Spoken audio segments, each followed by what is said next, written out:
Ini bulan Februari tahun 1900 di tanggalan Microsoft. Bisa kalian lihat kan? Ada tanggal 29 Februari di situ. Nah, kalau ini nih bulan Februari tahun 1900 di kalender biasa. Di situ nggak ada tanggal 29 Februari. Kenapa itu bisa terjadi? Selamat datang di episode terbaru Spill the Tech. Tonton sampai habis buat tahu jawabannya.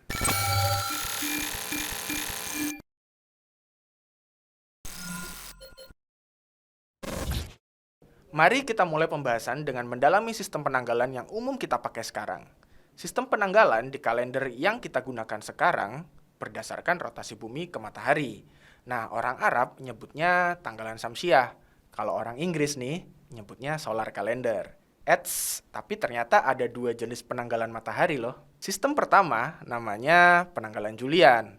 Sistem ini diciptakan Kaisar Romawi, Julius Caesar, sekitar 40 tahun sebelum Masehi. Ada 365 seperempat hari dalam satu tahun di kalender Julian.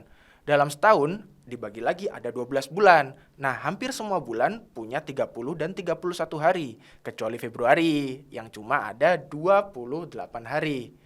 Setiap 4 tahun di kalender Julian, jumlah hari ditambah 1, jadi totalnya 366 hari dan ada tanggal 29 Februari. Sebutannya tahun kabisat atau tahun yang habis dibagi 4. Tapi kalender Julian punya kesalahan loh, karena kurang tepat beberapa jam, menit, dan detik. Mestinya, dalam setahun ada 365 hari, 5 jam, 48 menit, dan 45,25 detik. Akibatnya kalender musim mundur 1 hari setiap seabadnya.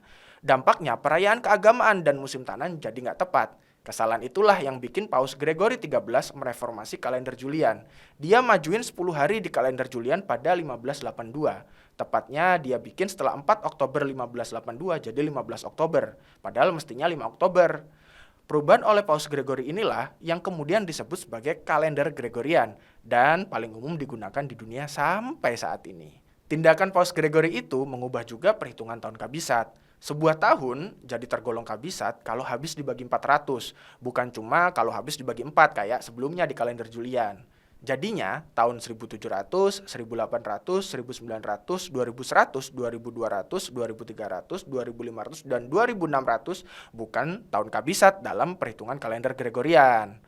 Nah, penanggalan di produk Microsoft kayak Windows dan Microsoft Excel itu pakai kalender Gregorian. Tapi mereka sengaja loh bikin 1900 jadi tahun kabisat. Nggak kayak perhitungan kalender Gregorian yang semestinya menetapkan 1900 bukan tahun kabisat. Kenapa sih begitu? Alasan resmi Microsoft adalah karena mereka mengikuti Lotus 123 dan Lotus Software yang merupakan pendahulu Excel.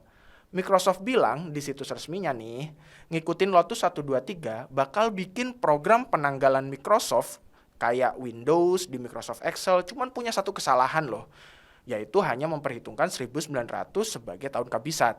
Tapi untuk perhitungan tahun-tahun yang lain justru jadi benar. Masuk akal sih Microsoft jadi kayak begitu. Nah, alasan lain Microsoft adalah biar pengguna lebih gampang mengoperasikan lintas program yang mereka bikin dan lintas kolom kerja atau worksheet di Microsoft Excel. Enak juga ya dimudahin ya sama sistem. Ya, emang gitu doang sih alasan Microsoft. Kaget nggak? Kaget nggak? Kaget dong. Ya, tapi nggak apa-apa sih. Seenggaknya setelah ini kan kalian jadi bisa ngehindarin tuh konten-konten clickbait yang berkeliaran, apalagi yang berjudul Misteri di balik 29 Februari 1900 di kalender Microsoft. Betul. Kayak video ini. Sorry ya. Nah, terus kalian masih mau pakai kalender Julian dan Gregorian yang berbasis perputaran bumi ke matahari? Atau kalian justru mau pindah nih ke kalender Hijriah yang pakai perhitungan perputaran bumi ke bulan? Atau jangan-jangan kalian udah punya solusi lain biar nggak ada masalah penanggalan lagi? Kalau ada solusinya, tulis ya di kolom komentar jawabannya. Terima kasih.